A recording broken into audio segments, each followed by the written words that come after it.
Okay, here I'm going to be testing some single pole, single throw switches. And so in order to do that, I'm going to turn my meter to ohms. And this is just a simple bench test. This test is not always recommended for every single type of circuit. We may also want to do a voltage drop test with the switch in the circuit.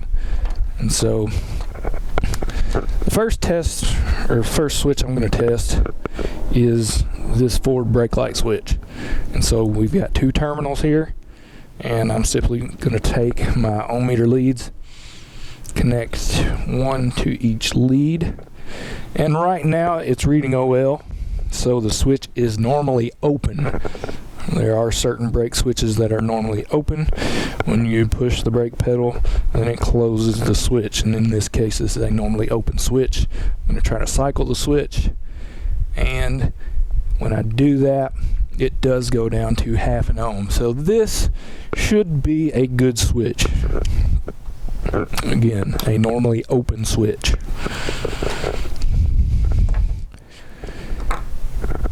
Here is a second brake light switch, two terminals inside. I'll connect my leads to each one, and when I do that, you see that the switch reads 0.4 ohms, which is very low, which should be acceptable. And then in order to toggle the switch, I'm just going to hit the button and see that it changes states, and it does, to OL, meaning that it's open. So it reads a low resistance with it closed, OL or high resistance with it open, and this theoretically should be a good brake switch.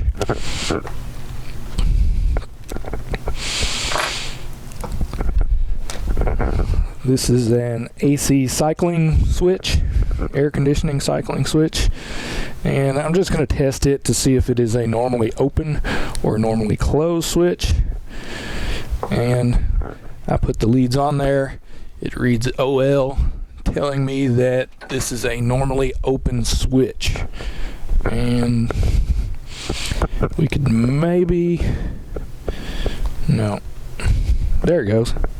Yeah, so I reach in there, push the diaphragm, and it does close. So this should be a good AC cycling switch. Now, we don't know what pressure it closes the switch at, so we know that it changes states. That's about all we know about it. And so that is how we test switches. And these are just simple single pole, single throw switches. We just check them to see if they change state.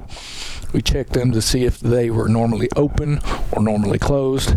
Again, when we hook the meter up and we get a reading of low resistance, 0, or 0.5 in this case, that is a normally closed switch. All right, we have a path for current to flow, just holding it here and nothing acting upon it.